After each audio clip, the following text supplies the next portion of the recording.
Hey Vinyl Community, Jeff here, and I'm going to jump on another contest. This is for TC.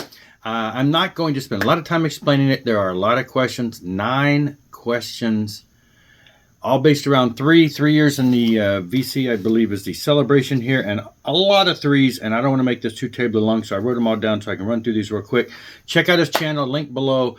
Check out the video. It's really got a lot in it, and it's kind of fun though, because it really made me dig, and I decided I'm going to approach it from a slightly obscure at times. I didn't just stick with vinyl or anything. I didn't limit myself in that you can show any kind of media, and I basically tried to go a little deeper at times with bands that I don't show as much, and I tried to dig a little bit into CDs here and there when it suited to make sense to show something a little more out of the ordinary for that. So again, there's 9 questions and then a couple bonus questions that I got 2 of 3 bonus questions, I believe, covered. So anyway, so let's jump right into this. I got a giant stack of records here to show. So anyway, first up is 3 albums, your most recent purchases. So these are going to be coming from the video I just showed the other day where I went out over the weekend and I got a copy of Rod Stewart, and I got a copy of Najee, and I got a copy of a bunch of 38 special albums. So I just grabbed 3 of the dozen or so albums that I bought on Saturday. So that's my 3 most recent purchases. Number 2, 3 albums with when I was 3 years old. I gotta flip these over. Oh, 1969 would be the year in question. Look at that. That's all for today. Oh, okay. Oh, let's put those there. See if I can keep these from falling over. And so we got the Beatles. These are all going to be 1969. Again, I'm not going to say a whole lot about them. 1969, the Beatles. Lay these where they won't fall. Boneless Rock by Larry Norman. First Larry Norman album. I love this album. 1969. And then I dug into some CDs for this, but this is a third Deep Purple album. Deep Purple. 1969. Put that over there.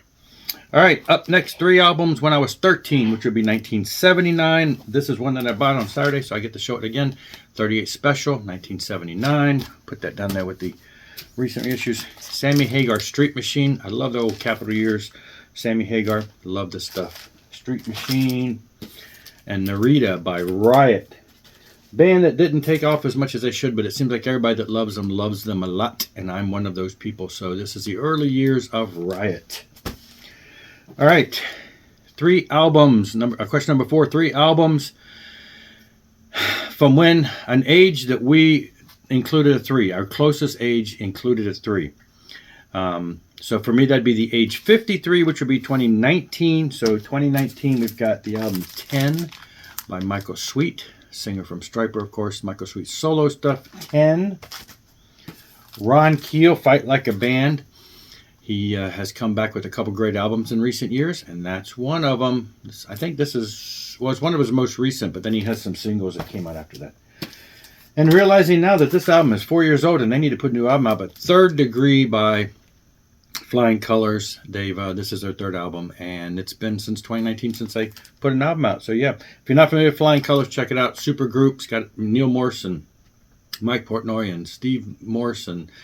You know, it's a great rockin' band.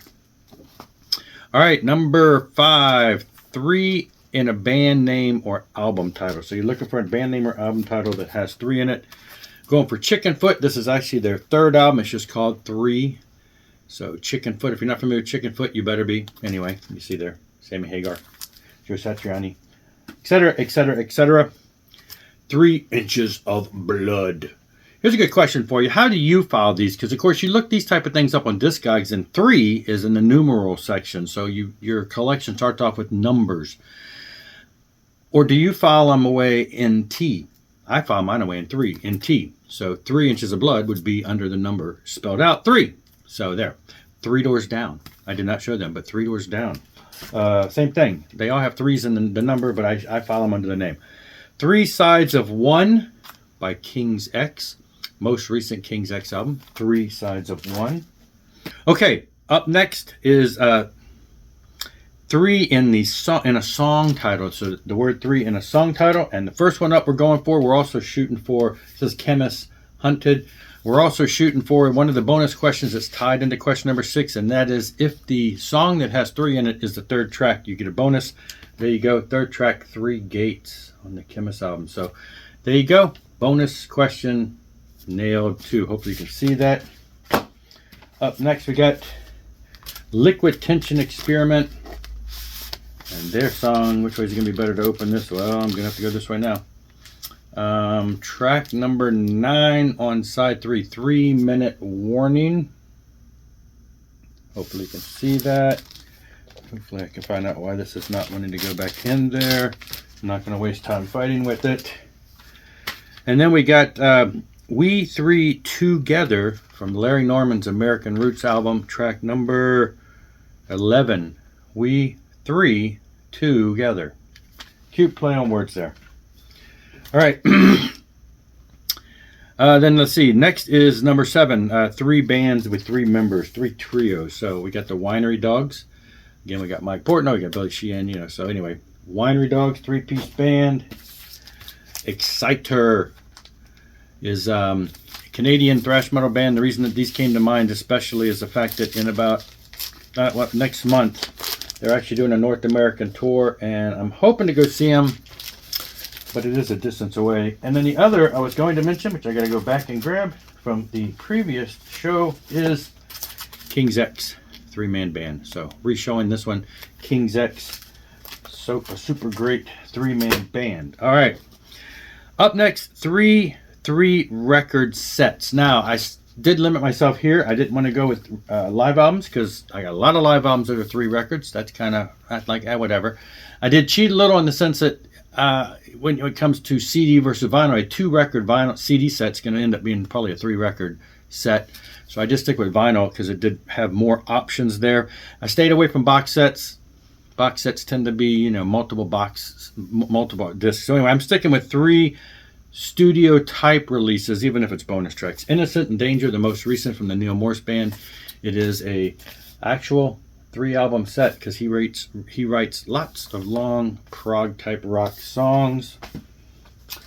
A recent Warlord Holy Empire. It's got the entire album with some bonus tracks and with some demos and stuff. So it goes on for 3 complete albums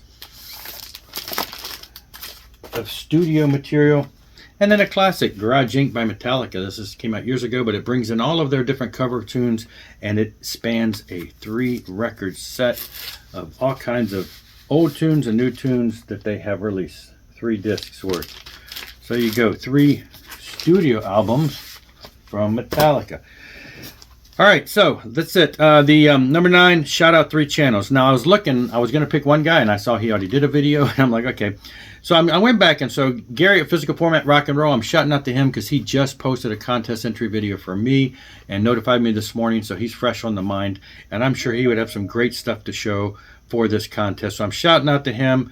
Robert's on my turntable. He entered my contest too. He's one of the I'm thinking back to some of the people that I saw back in the earlier days, and he's one of my long-time connections in the VC, and I think he'd have some great stuff to show because he's got a great collection.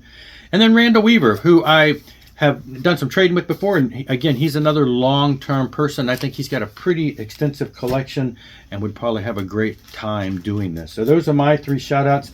Other bonus question, the only bonus question I'm not going to do is the one where you have something by the people who recorded it's all based on the Schoolhouse Rock, multiplication 3 is a magic number. Contest is based around that, and I don't have anything that I know of by any of the musicians or people that performed on those Schoolhouse Rock type stuff. But the other bonus question is 3 music related magazines or books that somehow have a 3 either in the release year when it came out or in the issue number, etc., etc. So I've got 50 Years of Rock's Greatest Showmen, Kiss. I actually bought this just a couple months ago on vacation. I was in the store at the checkout, and there it was. So this is a 2023 Kiss book with some neat stories. Then I dug back into the archive. I got Kerrang issue number 49. Now, it doesn't have the year on here, but it's pretty obvious when you look through here. You've got a write-up on the new 1983 album by Robert Plant. You've got Queensryche being mentioned because they're a hot new band. You've got, where's the other one? Anyway, everything about it screams. You got the new AC/DC album, Flick of the Switch, again, 1983. But this is going way back to the early days of Kerrang! Magazine. Again, number 49, came out in November of 83. And then I dug into this, and I've got my Dream Theater Fan Club magazine. Pretty nice magazine here. Not only is it issue number 30, but it came out it's the late summer edition of 2003. So there you go. 2 3s in there. That's it for this one. I think I nailed 2 of the bonus questions, and I'm going to short, sweet for this one. Hopefully I can keep it under a long time. And I thank you for watching. Check out the video, get all the contest rules and entries, and jump on board, and I'll see you later. Rock on and rock hard.